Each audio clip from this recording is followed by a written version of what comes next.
Okay, call to order the meeting, regular meeting of the Board of Commissioners, January 5th, 2026. Do a roll call, please. Commissioner Ernst, Here. Commissioner Engel, Here. Commissioner Rollins, Here. Commissioner Vogelsang, here, Commissioner Wright. Here. Any changes to the agenda tonight? None? Okay, moving on, public requests. We can open the floor and you have 3 minutes. Please state your name and your address. Hello, Robert Duquette, 5351 Northwest 3rd Terrace. First of all, I want to wish everyone a happy and healthy 2026. Let's hope that we get some things done with North Park, which is obviously near my community. At the last meeting of the district, all bids were canceled on the RFP that was anywhere from $7 to $17 million over the budgeted amount. And the commissioners directed your executive director to come back with a proposal under budget. But unfortunately, it's not on the agenda tonight. But I had requested copies of the bids from the RFP, and I was denied that by the executive director. Transparency is something that you always talk about, but I think that one of the things when it comes to whether or not you're building a house or buying a car, you see a list of all the things that you like to have, whether it be a house or a car, and you see that, it used to be air conditioning was extra, probably not anymore. It's part of the standard. Same way with a house. You want a marble versus Corian or some other type of feature. So I would think that the cost of building the North Park amenities, I happened to talk to the people at Miller Lake at the last meeting, and they indicated it was only maybe $2 million to move the dirt around to get that where it needed to be done to get ready for the trails and things like that.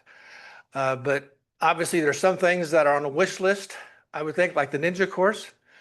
And there are other things that I would think that would be relatively small cost, like picnic tables and benches, that really could probably be included in your budget proposal. But without any idea of what the relative costs are, how can you make a decision on what is best and what meets the needs that you're planning on having? So again, some transparency on that is something I know myself and some of my neighbors have requested. I think that sounds pretty reasonable to find out, what things are going to cost. But being over budgeted by several $1 million, and then have your meeting with the skate park people for a possible 42,000 foot skate park in that same area doesn't really make too much sense. Lastly, as has been discussed at the district meetings in the past, the railroad crossing at Jeffrey Street and the application that was put into the FEC and to the FDOT 5 months after the district approved and presented to the city your plans for North Park. This was never mentioned, your plans for North Park. Accordingly, I will be giving Representative Gossett Siegman information on that, so maybe she can help with that process. Thank you. Thank you. Madam Chair, could Brianne just explain, to address Mr. Duquette's?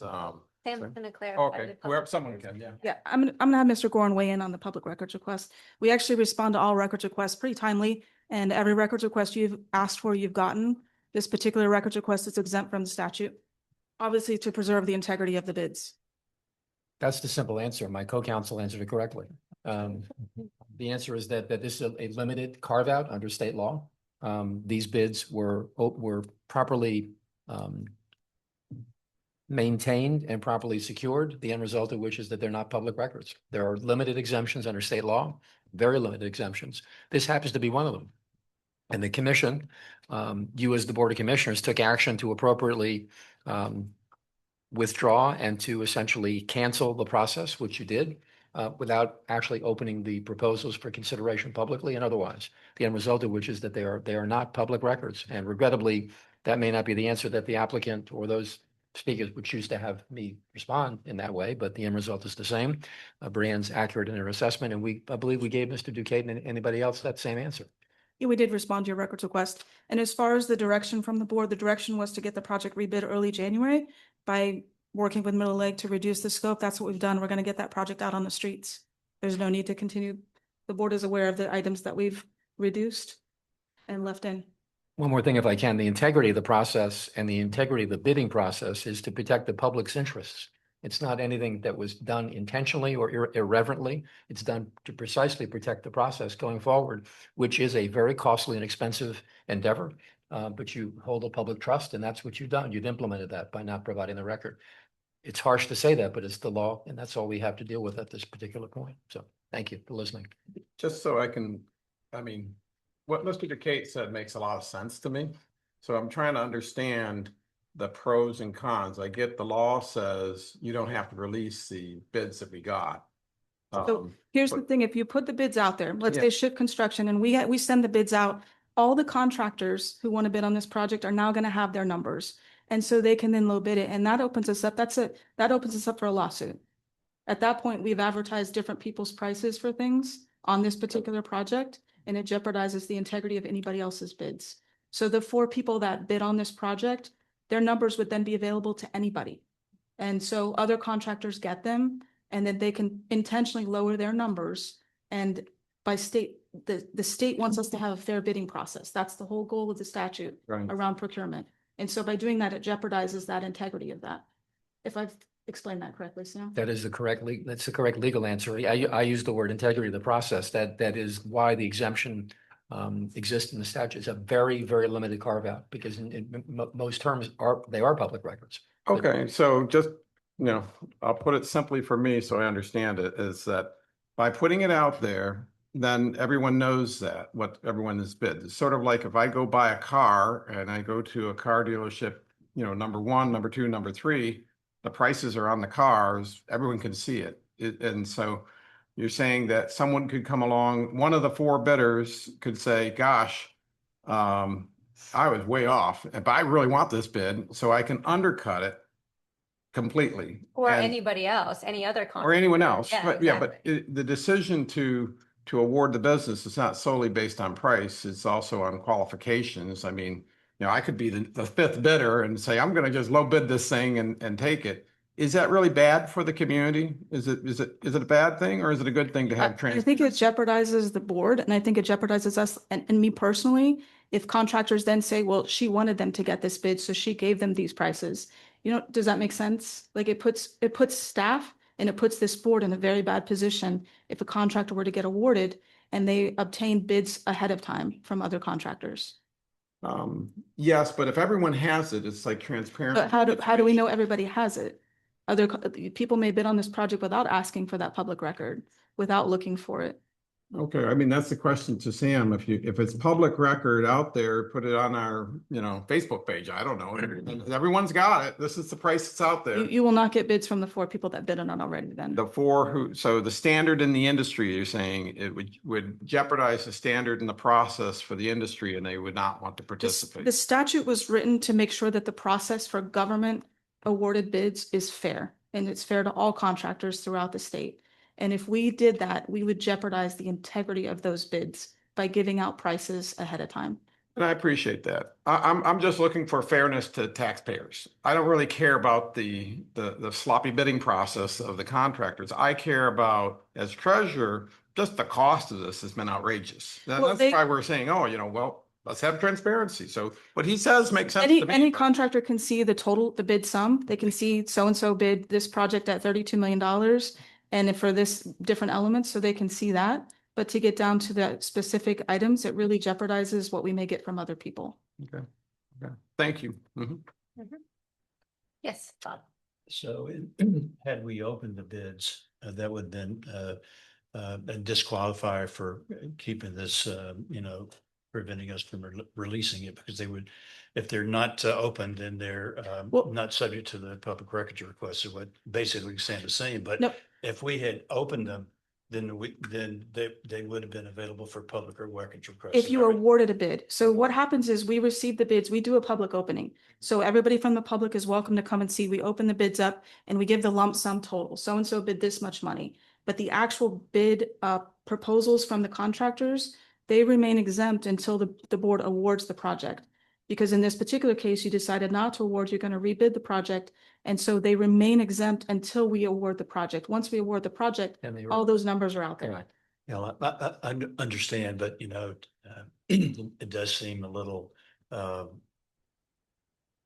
it does seem to lack transparency is what maybe Robert said, but I understand if that's the procedure that we follow, then we should stick to it. Yeah, I think the statute was written to protect the board. Okay. From third, I'm all if I back may, then. with, Yeah. from third party claims that could otherwise exist. That's correct. And if I might add to it, if we use your example of buying, an individual buying a car, if a state agency goes out to buy a fleet of vehicles, or even one vehicle, people bid on it, and that bid is closed until the agency decides to award the contract, at which time the bid for that vehicle is opened. We don't know what the equipment is. We don't know, is it new? Or is it refurbished? All those details are in the bid once it's opened and once it's awarded, and then it becomes public knowledge. This is something that, and correct me if I'm wrong, Counselor, every state agent, this is a process that every state agency follows. So if, or municipal agency, so if the city of Boca Raton was bidding. Governmental agencies. Governmental. Yes. If the city of Boca was bidding on garbage trucks, for example, this is the procedure they would follow. If the state of Florida was bidding on a fleet of dump trucks, this is the procedure they would follow. It's a statute, yes. Okay. Is it different if it's a, what do you call it, build to A design? design build. Design build, that's, That is different, but you'll see proposals and you'll see a lump sum for what they're gonna do too. right. Yeah. But our scope and specifications are very narrow. This is, it's specified so many of these type of plants, so many of these. Correct. Okay. We also run the risk, just so everybody's aware, like some contractors are out there and they would then underbid and then we get a lot of change orders over the process. So there's also the risk of that. It's better to just have a fair bid and find out what people would charge us regularly. Good point.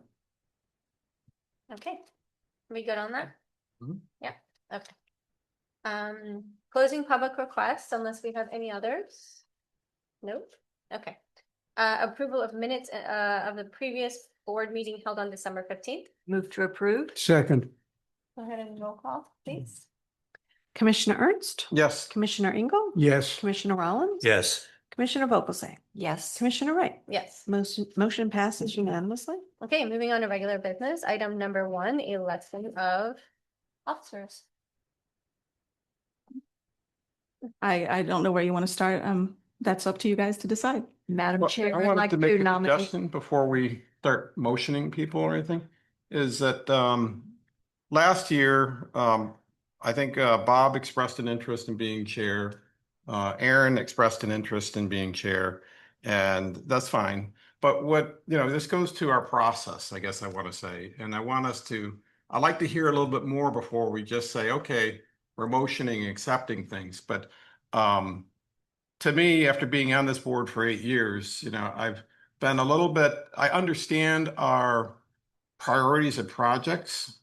And I'd like to just hear a little bit more from those who are interested in what the priorities of projects are. To me, they're pretty clear, but I'm more interested in what are you going to do about the process? Because I sat through a very long meeting. I think we all sat through some long meetings, and from an audience member and from a community member, it just feels a little weird and a little wrong that we don't define more what's going on, and it's just happening around us. And then all of a sudden, it's like, it just doesn't feel transparent. It doesn't feel like the things that we all talk about, we do here.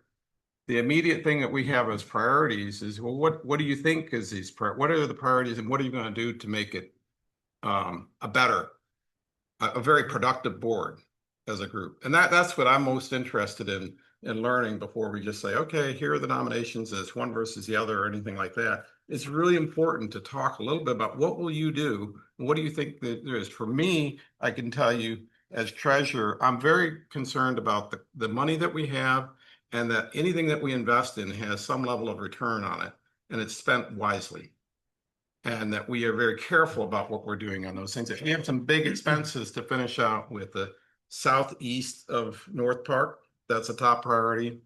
We have this Patch Reef Community Center, which I think is great that we're finally doing it to wrap that thing up. We also have, you know, an opportunity to generate some level of add-ons. I'm okay with doing a cell phone tower RFP. Let's do it, but let's do it at all the parks and get some transparent competition on it. You know, there might be some other things, whether it's, you know, retail stuff at Patch Reef. But finally, you know, prioritizing the field house. If that's not a priority for people, it's something we really need to think about because that's what we've said. We only got one field house and we've got a lot of other things we're doing. We're not going to build it this year, but we need to figure out what we're going to do with it, where it's going to be. But how we get there, I think we can all agree that those are things that we want to do. And there's a lot to do. But how will we improve this process with the audience and make it more transparent, managing the money effectively, and kind of running through it? So just my thought. Steve has something. I understand and I agree that those things need to be discussed. But I think if we're going to have, and for lack of a better phrase, campaign speeches, I think people, we ought to have nominees, and then the nominees can, if there's more than one, can express, or even if there's only one for a specific position, they can express what their vision is. And then the rest of the commissioners can decide yay or nay. But to do it before, I think is a little premature. Let's find out who's going to be nominated, who wants the positions, and then go from there. All I gotta say is please. You know, it's like everything that Craig mentioned are things that we've talked about and we all agree on. There's 5 of us that have to make a decision. I could say, well, I'm going to do this and I'm going to do that.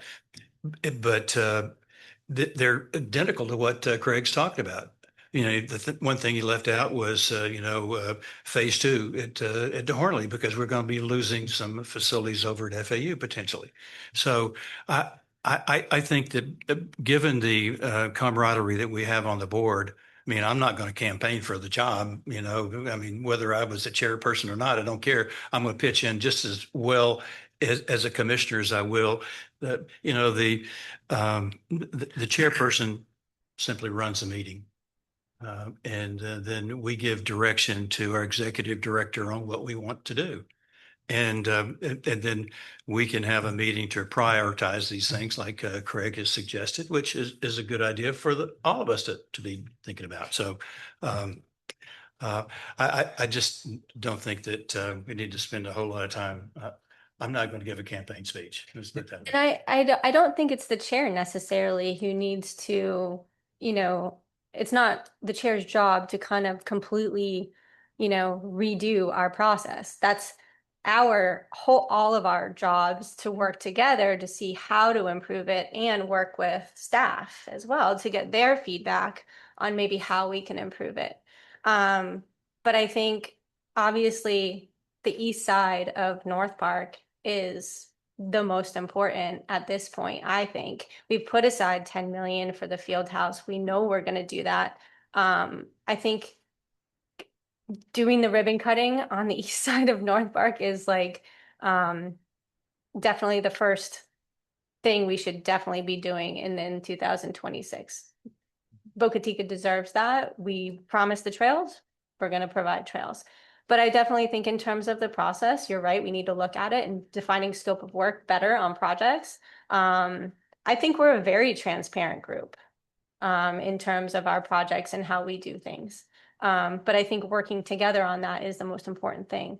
And so whatever the board decides in terms of leadership is what the board decides. And I think we are all still on the same page on most things, although there have been some hiccups this past year. But I think whatever the board decides in terms of leadership is what the board decides. Yeah, given the fact that we have an executive director, it makes this a lot different operation than if it were the soccer association board, Mhm. where we have volunteers and we have one leader that is not only the president, but the executive director, if you would, who just sets the pace for his agenda. Right. Our agenda is what we put together collectively. And I agree. I don't know of any board that's any more transparent than us, and we certainly try to be anyway, whether it's perceived that way by some, but I think the majority would say yes. Well, Madam Chair, I'd like to nominate Commissioner Rollins as the next chairman of the Greater Boca Raton Beach and Park District. Okay. We need a second. I'll second the nomination. Traditionally, Madam Chair, you have accepted by motion or by nomination a second, and essentially if there's more than one, then you take them in order of how they were nominated to the extent of a vote on that decision, should you get to that point. I would like to mention that our next meeting is, what's the date on the next meeting? January 20th, Yeah, Tuesday after the holiday. The 20th. I may not be in town for that, so I want that to be a part of this discussion. Probably the vice chair, if I were the chair, would have to run that meeting, and I reluctantly will miss that meeting, but I've already got other business plans that will take me away from the community. So. Okay. Well, I'd like to nominate Aaron as chair. Thank you. I'll second that. I guess this is discussion. Is that what you want? Well, yeah, because we've had two motions If and you 2 choose, seconds. Madam Chair, if you choose to move to close nominations, you may do so. If you choose not to nominate anybody further. If you choose not to nominate anyone else for the record for the position of chair, you may accept a motion to close nominations. Okay, shall we close nominations? Is everybody in favor of that? Okay, we'll close nominations. And discussion? Take a vote on that, Madam Chair, if you will. Oh, You can do a voice vote if you will. I thought we were discussion first. Well, Yeah. that's up to you. If I Yeah. might, even though the circumstances changed slightly, at the last election, we kind of said, well, okay. Aaron, well, you said that, yeah, I've served this many years. Bob, you'll get your chance next year. And personally, I think you did a great job. I think Bob can do a great job. I think any one of us can do a great job. We're all seasoned veterans here. That's my logic behind my second to Bob's nomination. We're a collegial group. We within the bounds of statutes, we work together very well. We have an excellent executive director. So I'm fine with either one of you. So So am I. So I thank you, Craig, for making it more difficult for me. Thank you. Well, okay. And the reason I would rather go, I appreciate Bob, you've served the district in many years. And Aaron has certainly done a terrific job, as well as Susie. I appreciate that. But Bob, I'm going to be straight up with you and tell you I can't support you for 2 reasons. Okay. And the first reason is during the RFP process, I thought it was unfair to the community to just shelf a project without the discussion. It would have been okay if it parked it after the next meeting. To me, that would have been more appropriate to them, to the audience, and to everyone else to say, we need to think about this and talk about it. But it was just kind of a blind side to me in this group to take that and shelf it. The other part of it, the second part of it was, I thought it was very unfair to tally votes, skewed all towards a golf course. When we voted down a golf course, we were told by the city we couldn't have a golf course. And we got shot down, went through years of motions with it. And I just firmly believe that a links golf course does not belong at Boca Chica or anywhere in South Florida. It is just a kind of parking lot of nothing. And that's, if they're gonna have a golf course, it's gonna want a nice bright green golf course. And it's gotta be profitable, and it's not gonna be at a big money loss for the district. So I just think those two items alone blindsided me, and I was disappointed that that was where we landed it with. And so I would rather see Aaron guide us through these different things as they come up. Well, the only thing I would say in my self-defense is the vote was 3-2 on that motion that I made. Okay, that's all. I can't disagree with the fact that what you said about Erin. She's done a wonderful job leading us through there. She puts in a lot of time.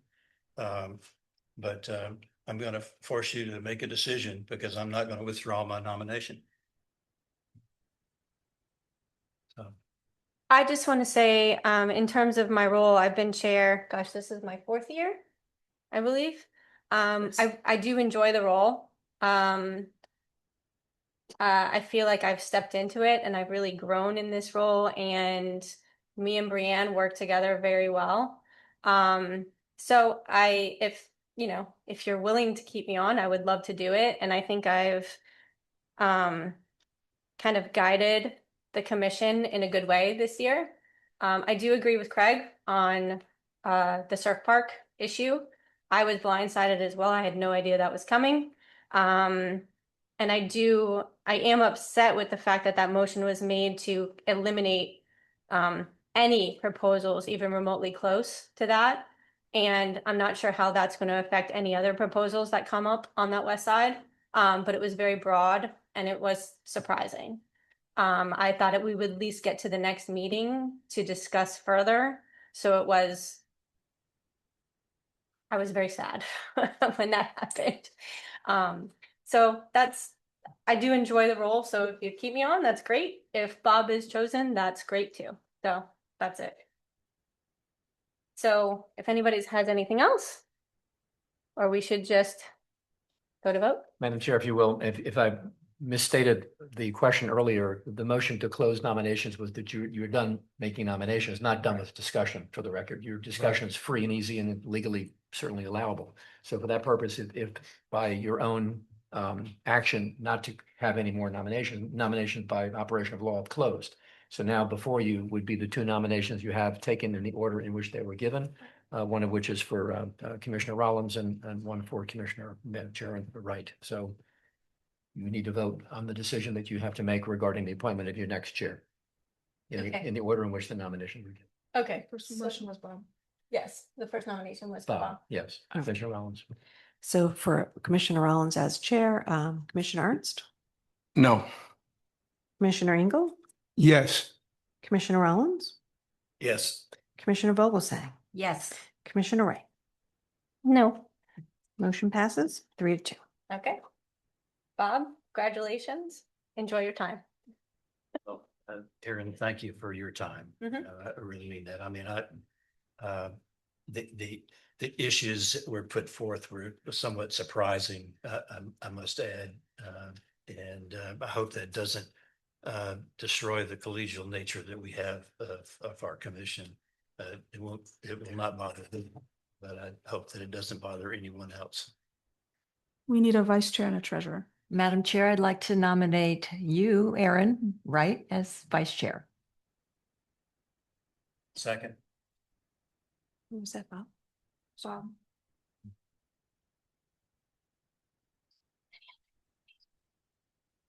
For the record, any other additional nominations, correct? Right. None, I see. So we'll go ahead and do a vote on that. Okay. Commissioner Ernst, Yes. Commissioner Engel, Yes. Commissioner Rollins. Yes. Commissioner Vogelsang Yes. and Commissioner Wright. Motion passes unanimous. Okay. And a treasurer, Madam Chair. I'd like to nominate Craig, Second. and we'll do any other nominations for that. Nobody's jumping up and.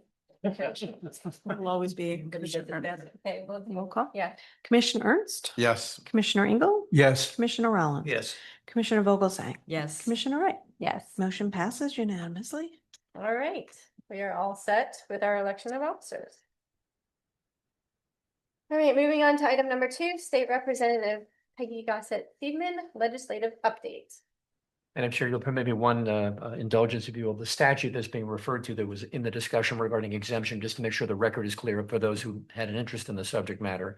It's section 119.071, subsection 1B of the Florida statutes, and that is the public records law of Florida. That citation will take you directly to the process that was described by our executive director and confirmed by me as well on the record. 119.071, subsection 1, lowercase b.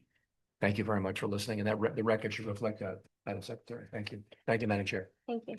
Quickly, also just want to thank our state rep for coming tonight. She's in between Tallahassee runs, so thank you for taking the time to come join us tonight. If you want to step up to the podium and give us an update on what's happening with our legislative session.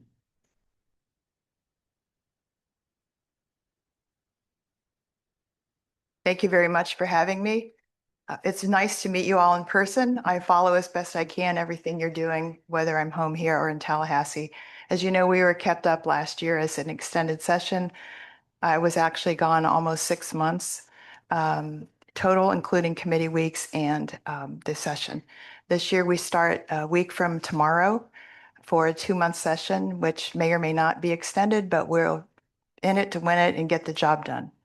As a personal basis, in case you all haven't met me yet, I'm a big time environmentalist, Parks and Rec person. High school, college, afterwards, I lifeguarded and ran parks in Michigan. I was a park director and enjoyed that time.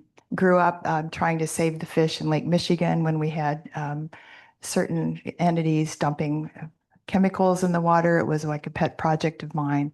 And so I come from a background of that, and my family vacationed here in Boca Raton and Pompano all those years. I have pictures of my parents fishing in Lake Boca in the 70s when there were very few buildings there. Of course, the hotel, a few docks, a few fishing huts. It's very cool. Actually, the Historical Society wanted them. Big fish coming out of Lake Boca back then, like 2-footers. Very cool. So I have run so many bills and appropriations for Boca. As you know, I was a Highland Beach commissioner and worked very closely with Boca Raton in that time frame. And we got a lot of really good work done for this community. My husband and I both worked in Boca. My kids attended school here. And though I live in Highland Beach, I'm half a mile from the Boca line and very, very engaged with Boca Raton and the county. Part of my district runs to 441, which includes West Boca, which is technically county, but I serve it all the same. Just so you know, I've run 2 very important appropriations for this coming year. Appropriation is, of course, free state funding that has to go through 5 committees, signed by the Budget Committee and Chair and the Speaker, and then signed by the Governor. Right now, I filed for $111.89 million worth of appropriations for South County and Boca Raton. It's a record. I'm surprised myself at the number, but we worked very hard. My aide Logan Slaughter here, for each appropriation she had to fill out, and I would fill out 16 pages of data, including all the information. One of them is renovated docks for Boca Raton there on the Intercoastal Waterway, which serve the Marine Patrol and the FWC and anyone else needed them. I've launched off that dock. I toured the waterway with the FWC 2 years ago.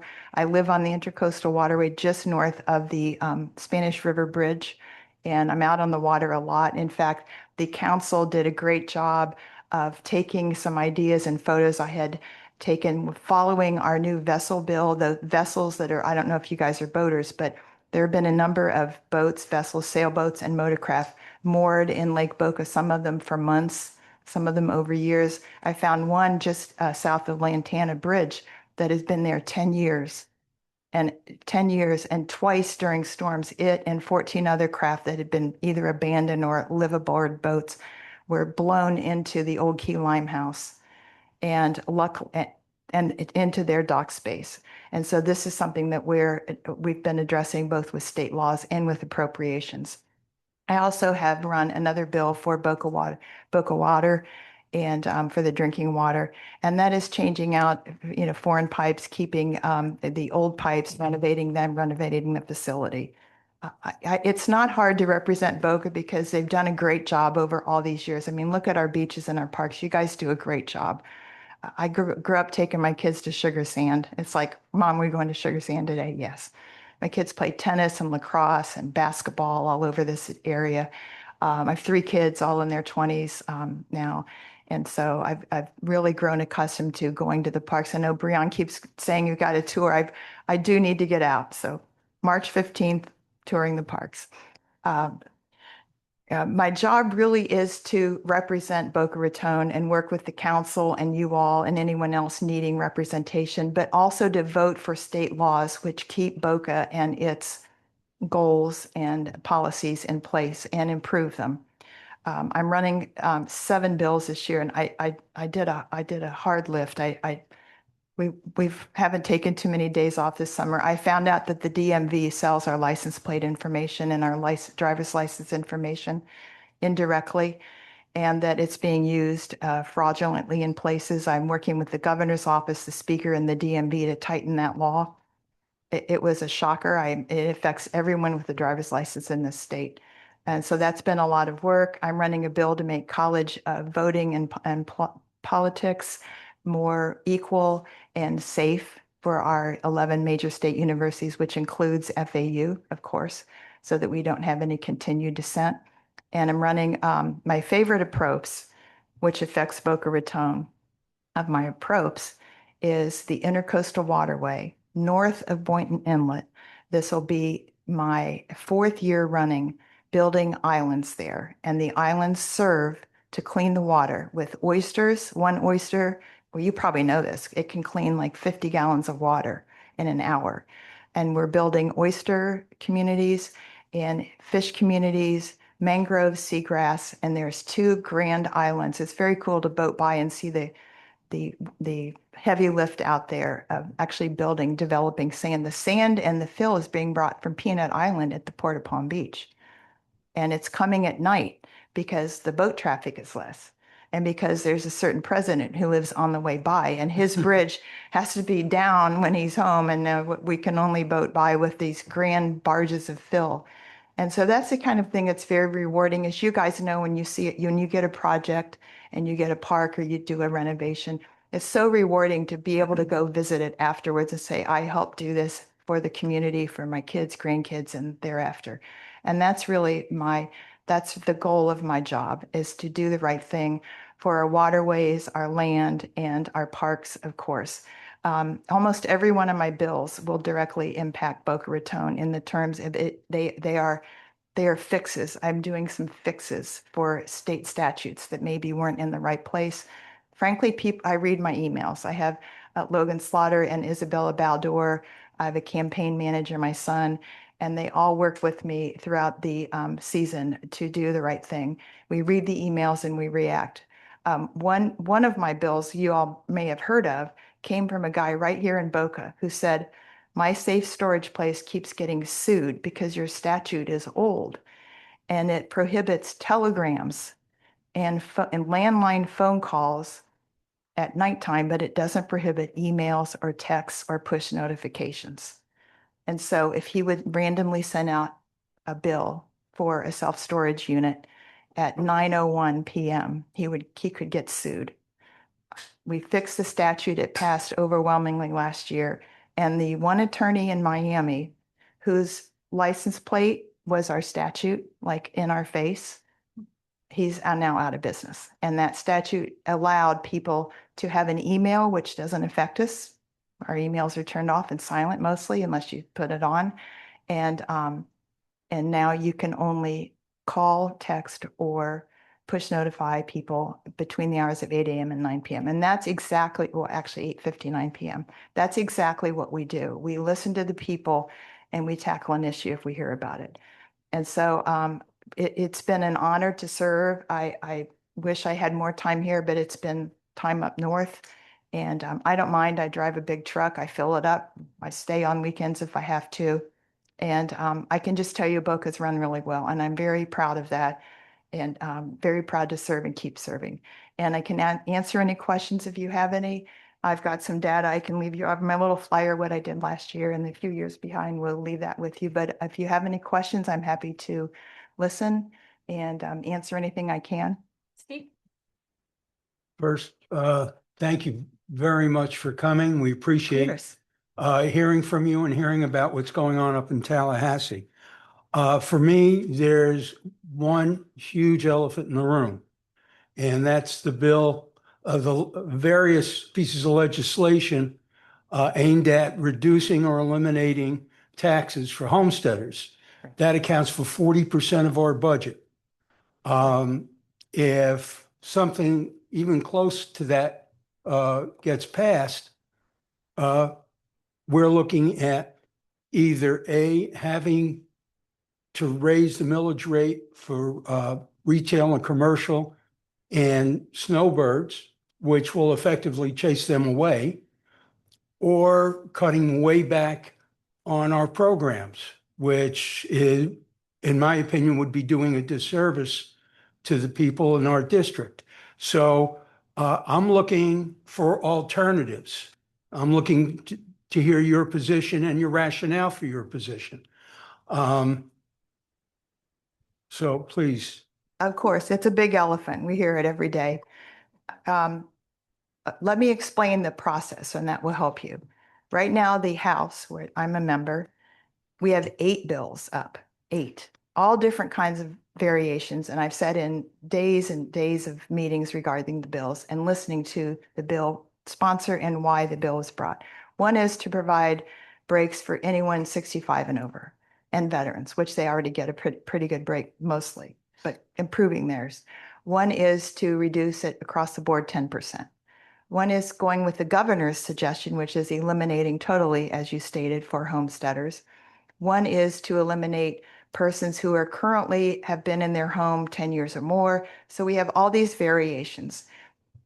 People, and I understand your position, like, oh no, what are we going to do? Here's how this works. We have all of 8 of these. We'll be hearing them in the next 2 months. We don't know what the Senate's doing. So for anything to pass, we have to have a policy that the Senate has to match. We have no idea what they're thinking or doing. They have not shared that. And that is for a reason, just like Statute 119. There's a reason you do your business quietly and then get to the discussion. Once that passes, it goes to the governor to sign. If we were to sign a joint resolution with the Senate, we could bypass the governor, but that's not really the best governance. That's been suggested. So I would tell you to sit tight. I'm happy to share what things are going on while I'm sitting up there and share what's happening.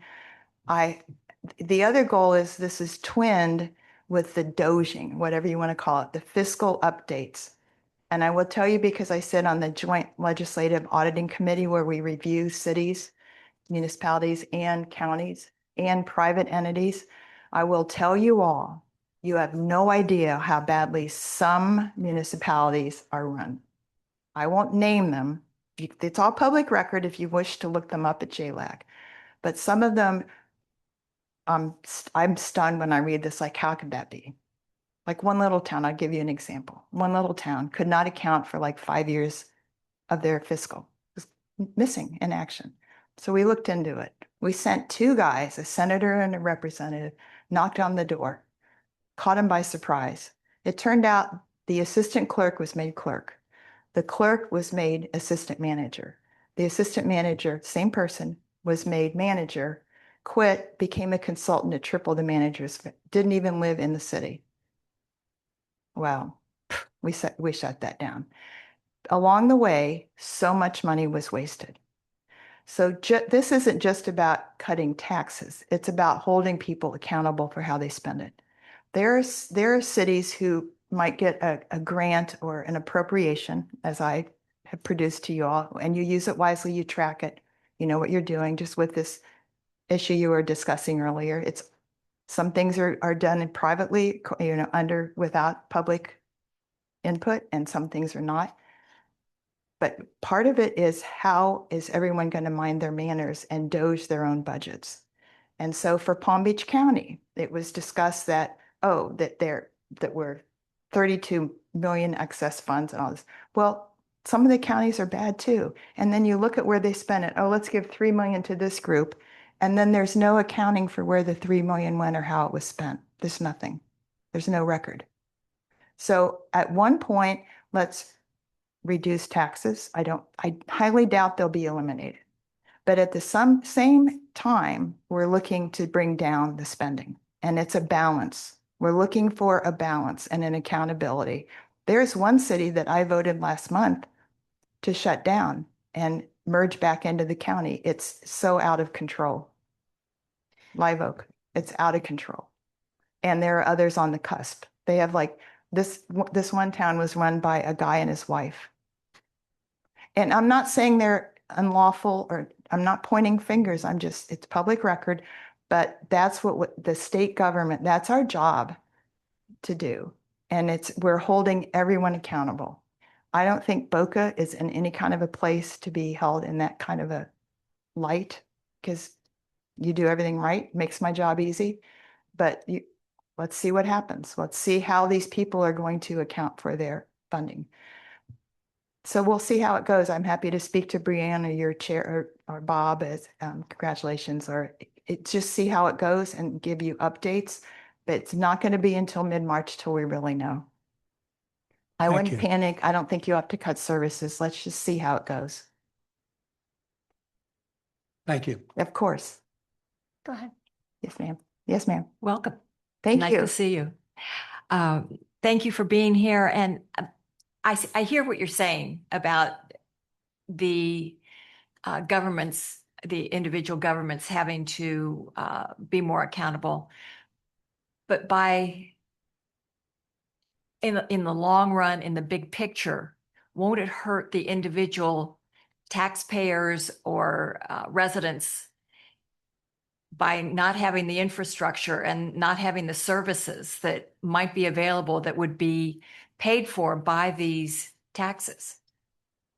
Yes, ma'am. Thank you. Actually, we've exempted schools and safety, police departments. They are not affected. Their budgets cannot be changed with with all of these bills. That's already an exemption. What about the fire department? We have a bill here in the county that is being looked at. Fire departments have not been, but there's discussion about that and how to work that in. They provide so many different services, but they're not considered public safety in terms of the same level of police, but it's in discussion again. Everything's in discussion. And don't forget that sometimes people will make statements or run bills, and it's what I call a football bill, because they'll make a play and they'll dramatize it and talk about it and then kick it back to the other team, and they'll talk about it and then they'll kick it back, and it goes back and forth, and it's normal communication. I used to be a sports writer, so I tend to name my bills and my little projects by sports terms, but it could be a football bill that they're talking about in terms of that. We are very well aware that rental properties and commercial could bear the brunt of it, so we would build in parameters to keep that protected. We'll have to see. It depends how much some of the costs can come down. Maybe it won't come down that far and we'll just cut 10% across the board. We don't know yet. It's like I said, it's mind-boggling how many options we've talked. But there's clearly something wrong when we went in 5 years from the level that all the counties, from the levels of funding that they're collecting since COVID. COVID started it off, then the rush to move to Florida, then the population's moving here. We would not say move here, but we're not going to give you sewer and water or safety or police or fire. It's really going to be a fine balance. I have a question. It Yes, seems ma'am. odd though that like you would do a 10% cut on all municipalities. What about the municipalities who are fiscally responsible? Then they get punished even versus the municipality who's run by the husband and wife, right? So is there anything in the bills where there's more oversight for those municipalities who are not fiscally responsible? Because that seems like the best tact in terms of making sure that the municipalities are doing the right thing versus taking away money from everybody. Right. And risking public safety. And no offense, but like fire is public safety. If my house was on fire, I think that that's a public safety issue. Or if I'm in a car wreck and I'm dying, that's a public safety issue. So I don't know. I mean, it seems like some of those bills are just don't make any sense whatsoever. And I know there's 8 on the table and there'll be discussions, and I hope that a common sense bill is decided on. But a lot of them just don't make any sense to me, it seems like. No, I understand. And you can pick an example for almost any, you can make an argument for almost any possible scenario for any of the bills.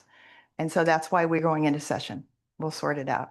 The fire has not been removed from the, it's just that they weren't immediately put in. Your argument stands, of course, but really this is about balancing everything. And it's not about punishing the bad guys or rewarding the good guys. It's about getting a balance back in the state. And really it's more of the counties.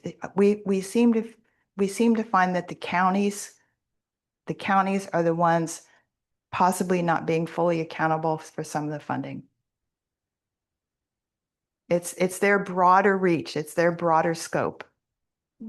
So we will see. It's nothing to panic about. It's a discussion. We would be remiss if we did not discuss this and tackle this based on the numbers, just the exorbitant rise in the tax and the property values in the last 5-6 years, exorbitant. It's just, we would be remiss. And sometimes if a county has extra money, they'll find somewhere to spend it instead of saying, let's hold it in reserves or let's cut this. It's not really a feasible program. It's outlived its life. Believe me, they're all over the state. There's programs who have just lived their life, need to go, but you might have staff or you might have a job there. It's a balancing act. And if you leave it to us, I'm pretty sure we will get to the right place.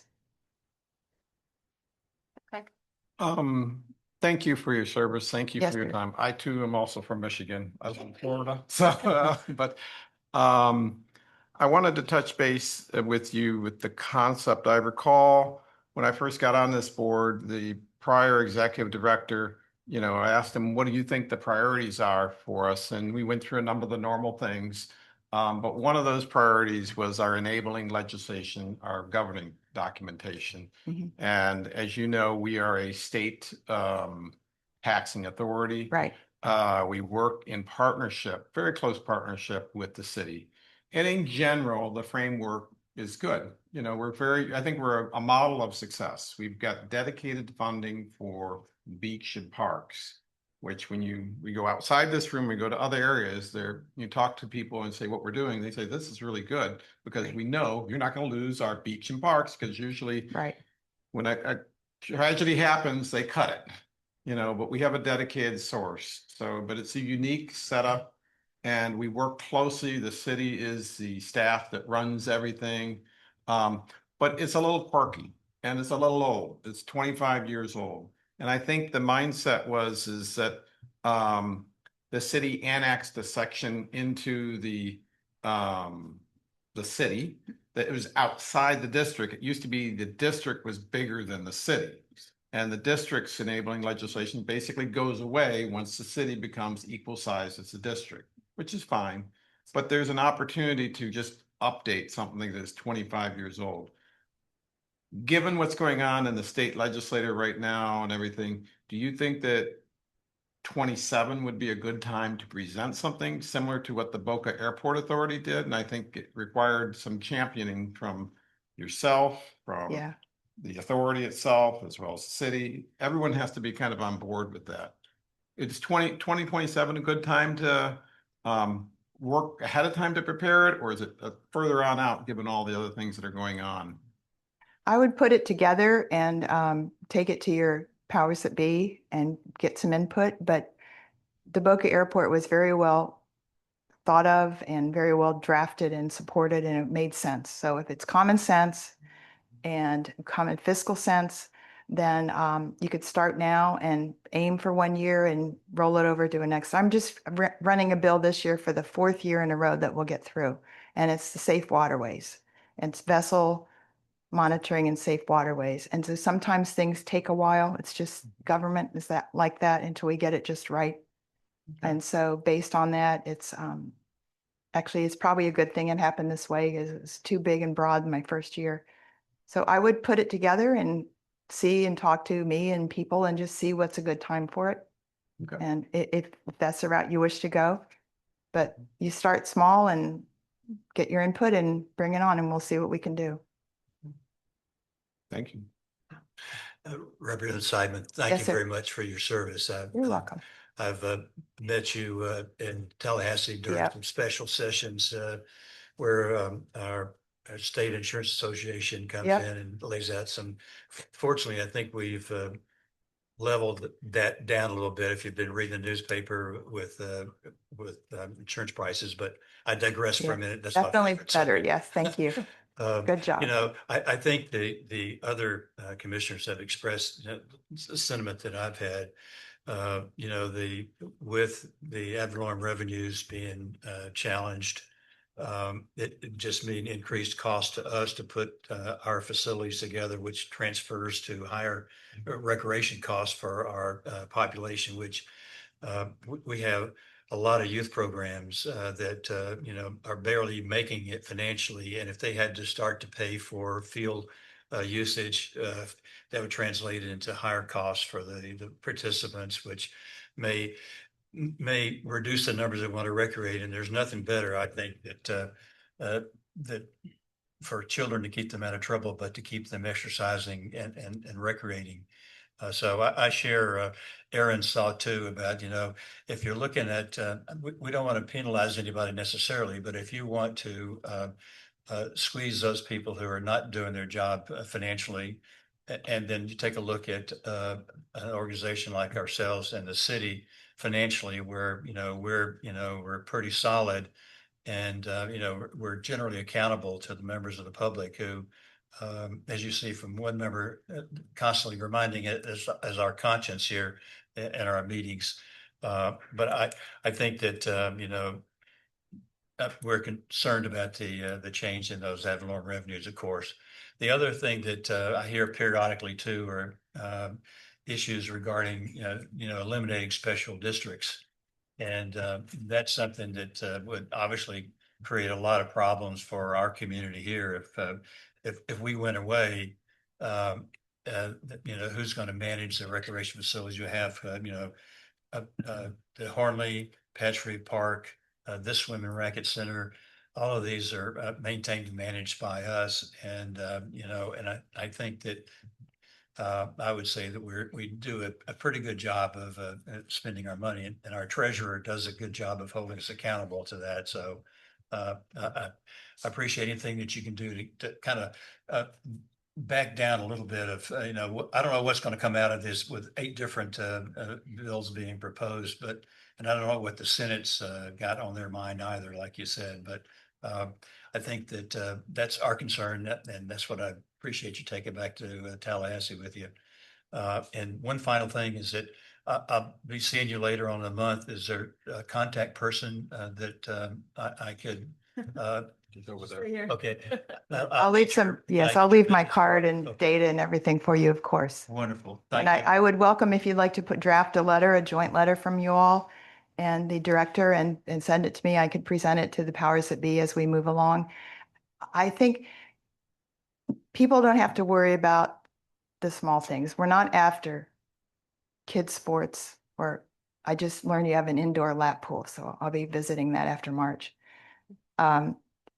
So it's not that, it's that we're looking at the big picture and the big losses and the expenditures of, say, 3 million to this one group. No one knows where it went. That's what they're looking for. And those are the people who need to step up and either present the data or find a better way or shut down the program. That's what's happening. And I understand totally you're worried, but I would just sit tight and let's see how it goes. I would be happy to present that letter to you all. I speak to your council members, all 5 of them, regularly. They call me sometimes and I'm on the floor. I have to step out to the bubble, it's called, where you can take a phone call and say, what's going on there? I hate that ADU, this and that. And I listen and I take the vote in. And sometimes you'll see votes up there. You'll think, oh, Peggy voted for that. Why did she vote for that? Well, sometimes it's a football bill because we want to kick it back to the Senate like, what are you guys thinking? This is what we're going to do then. And they think, oh, I guess we were wrong, and they kick it back. So sometimes you vote for things that maybe weren't your heartful vote, but you do it in order to precipitate communications.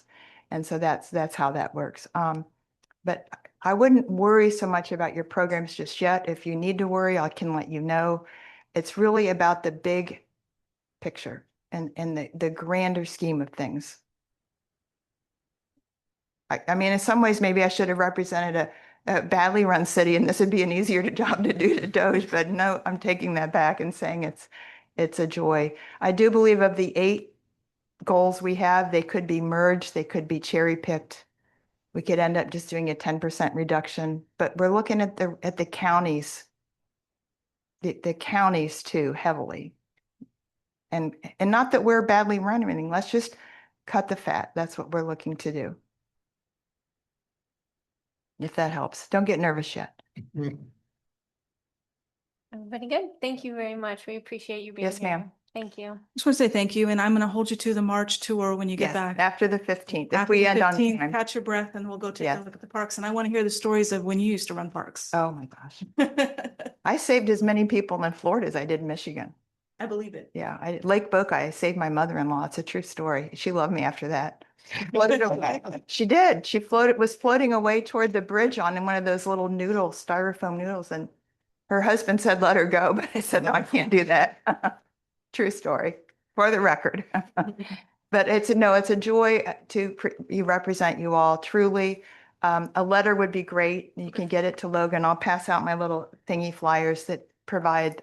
I just am here to do the right thing. I don't have an agenda. I'm not political. It's probably why I've had some luck here. I get along well with the governor and the speaker and my colleagues, and I do the right thing. I do the Midwest, go down the middle and do the right thing for everyone. And it has seemed to work well. And it's really a joy. I wake up and I think, oh, I was able to do something today, which is just very gracious and lovely of my colleagues to work with me. And so I thank you all. Thank you for having me. Feel free to email me and we'll go from there. If you need to send anything up when you come up, let me know. Palm Beach County Days start next week. And so I'll be seeing just about everybody who's in any government entity down here, and we'll hear from them as well. Thank you for having me. Keep everything so beautifully run. I appreciate it. Thank you. Thank you.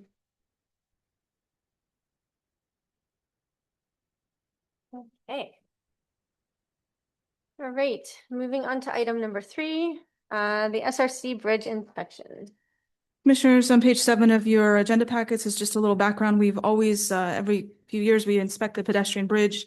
It is how patrons access the Racket Center across the way here.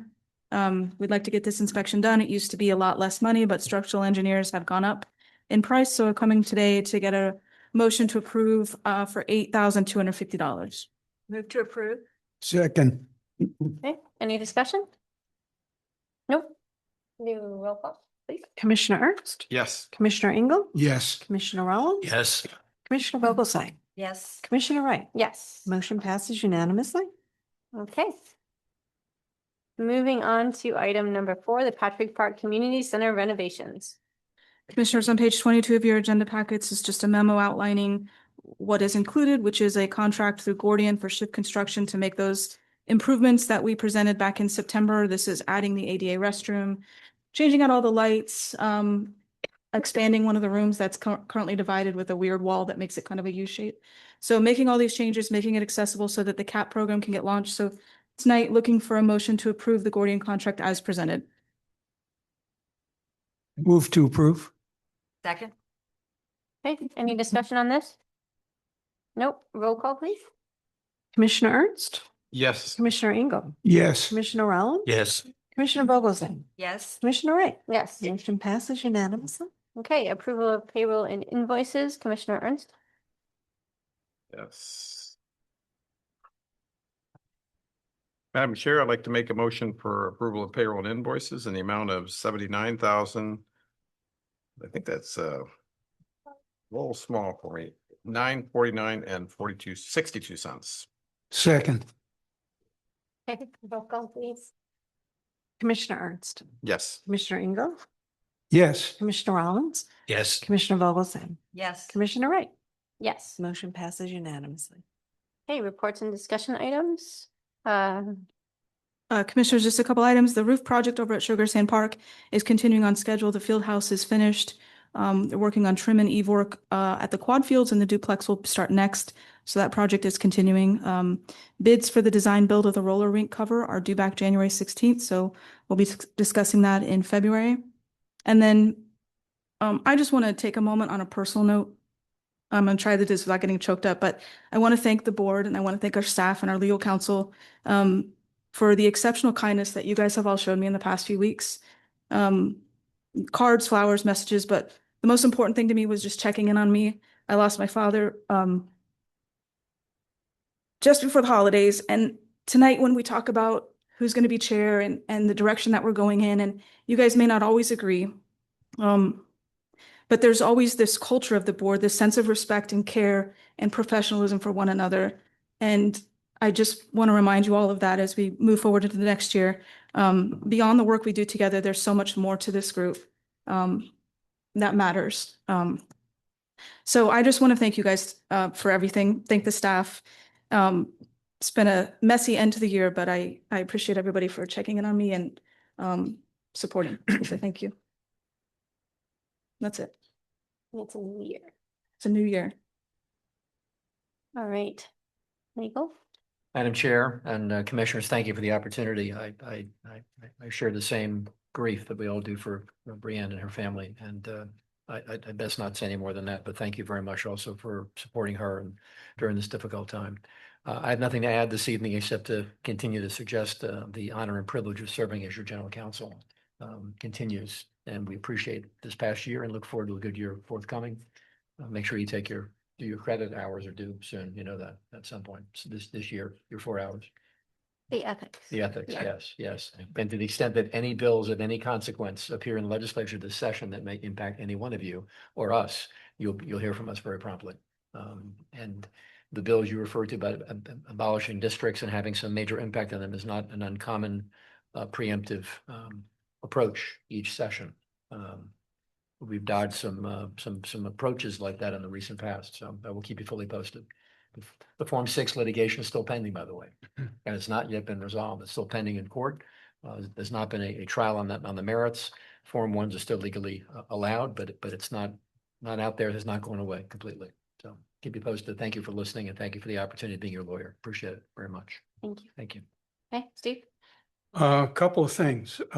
First, as you may or may not be aware, the people behind the Mandarin Hotel filed for Chapter 11.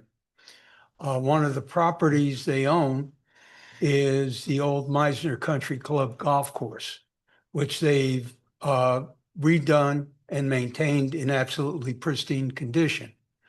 I think it would be a good idea proactively to look into the possibility of doing something with the city, should the city decide they don't want to continue with the Boca Country Club anymore. I live across the street from it.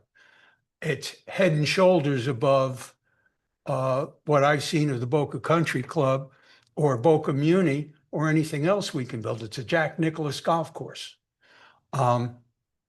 And I thought maybe we might want to look into whether it's available, whether the city might want to do something with us, or maybe the city might want to just make it the new Boca Muni. But it is certainly a beautiful facility as it stands right now. And the only thing, and I'm just painting a scenario here, the only thing we'd have to do is what Osprey did, is throw a couple of trailers at where the old clubhouse used to be and wait for the money to accumulate to build a permanent clubhouse. That would be the investment necessary. Everything else is basically turnkey. That's the first thing. I want to congratulate our officers on their election for the coming year. I know you'll all do a great job. You have to this point, so I don't think anything is going to change in that respect. And also, Ms. Seidman brought up something very interesting in connection with something that you brought up, Craig, which is the disconnect between our boundaries and city annexations. We might want to get started, have our council get started on putting together ideas for revision of our enabling legislation. Considering the timeline that Ms. Seidman laid out, this could be something that might take a couple of years. So it might behoove us, if we want to get this before, maybe not this session, but the following session of the legislature, it might behoove us to get working on that right away. And once again, I wish everybody a happy and healthy new year. Brianne, you know we're all here for you. I know that. Thank you. Thank you. That's it. Okay, Craig? I agree. I think both ideas, going from last to first, I guess. Brianne, very sorry for your loss. And going back to the enabling legislation, I'm sure Mr. Orman down there with ChatGPT, Perplexity, and Grok can turn it around an hour, and then we can be ready early next year. Scary. But I think it is a good idea to just, clean it up if we can. Start identifying what, if we need to, if it's a major fix or a minor fix, but go from there. And then lastly, fully supportive of staying within seeking additional land, as we've always done, within the district. It's because ultimately the city grows. But I also think that, by the way, kind of blending is, my understanding is the city has a proposal to annex St. Andrews. So That's so- not in our area. So the city the mayor did that on his own independently. There was a discussion at a previous city goals and when they were setting their goals, not this past year, but the year before. So the staff did do a report, a feasibility study on annexing the St. Andrews Club, which is in the county. So it's not part of the district. And through the mayor's office, they sent a letter to residents talking about this annexation, the potential of becoming part of the city, but it wasn't directed. It's not something that the city council has ever discussed. Okay. And so that feasibility study was never presented to the city council. That feasibility study does a breakdown of the acreage and what's required acreage for residents. And right now, it looks like they have the numbers. But if they use the comp plan, the city's comp plan includes all of our properties, including North Park. So if you took out those acreage numbers from their total, then they wouldn't have the numbers that really make that a feasible option to annex. So I was just waiting for the city. I'm still waiting to hear back from the city about whether or not they used our parks in their feasibility study or not. But if they did, then those numbers would have to be adjusted, and then it would no longer, they wouldn't make the acreage that they need per resident. So I don't know that that would be something that would go through. The comp plan also I think it uses Yamato Scrub and I think Pond Hawk, which are part of the county. So those all would have to be looked at if those were included in the feasibility study. So it's not been discussed by council. It probably takes a while to get anything like that, but nevertheless, it does kind of highlight that the city is doing things that, can indirectly impact us, so it's good if we do something that we make our enabling legislation or governing legislation flexible for things like that. Yes. That's it. Thank you.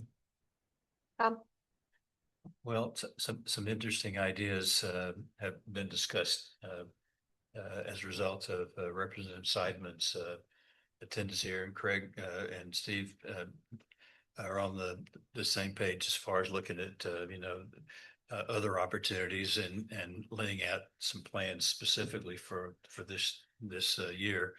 I appreciate your setting up the meeting with her, and it was interesting having her. I'd love to have her come more often, as well as get the city manager to visit with us also. I know he's pretty busy with other things at the moment, but Their meeting schedule's been overlapped, like they had meetings today, so it's been overlapping, but eventually we'll adjust and they'll be back on a different meeting schedule. Right, so I think it'd be a good idea to follow up with a letter to Representative Seidman about our concern about the ad valorem revenue. And then, continue to look on the enabling legislation too, and taking a look at that and maybe, tightening that up a little bit. And as someone who has lost a couple of parents, I know how it feels. And, and I know the stress that you've been under with that, Brianna, and we were all praying for you.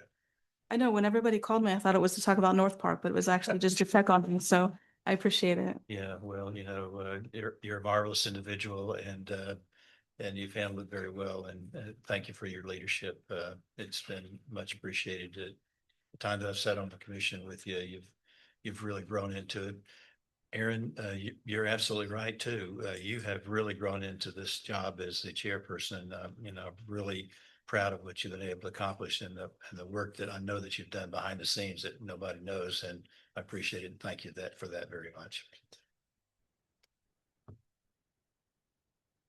Congratulations to all of our officers once again. I think we have a great group. Brianne,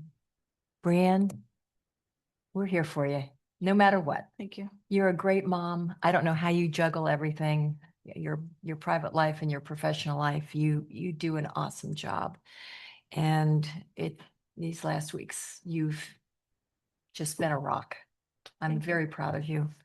I do have kudos to this Sugar Sand Park staff. Once again, they have done a great job for our top soccer group. They bend over backwards helping us. Going forward, we took my grandson over to the new playground and he loved the splash pad, but my daughter did slip and fall on the surface of the splash pad. And I saw someone else slip and fall at that time. Going forward, if we could get something that's a little bit more abrasive, and that way it could be a little bit safer. We'll go out and look at those areas. We'll check that out.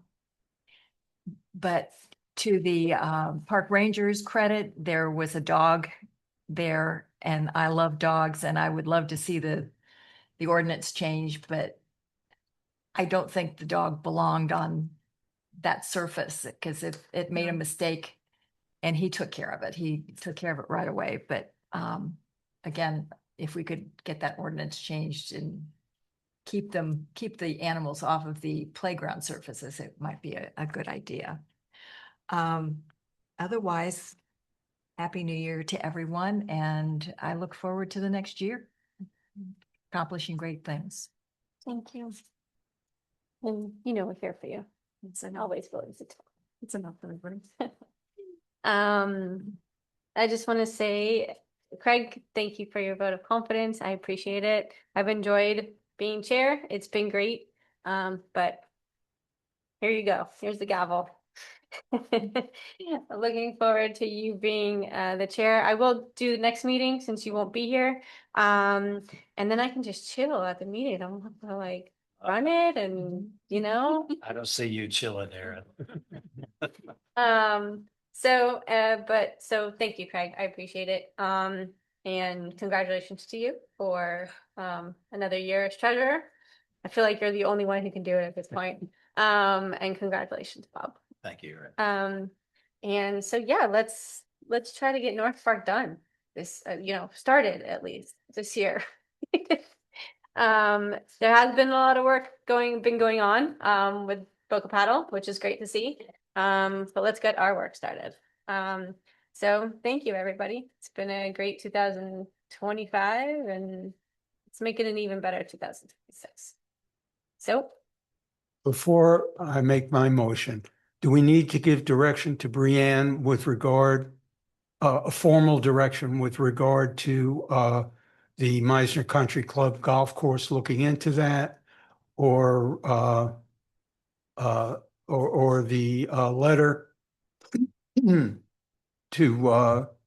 Ms. Seidman or, I'll work on them. I'm gonna find out what's happened with the golf course and I'll work on a letter and send it out to everybody to take a look at. in that case, then I move to adjourn. Second? Okay, roll call. Commissioner Ernst, Yes. Commissioner Engel, Yes. Commissioner Rollins. Yes. Commissioner Vogelsang. Yes. And Commissioner Wright. Yes, Motion passed. we are adjourned.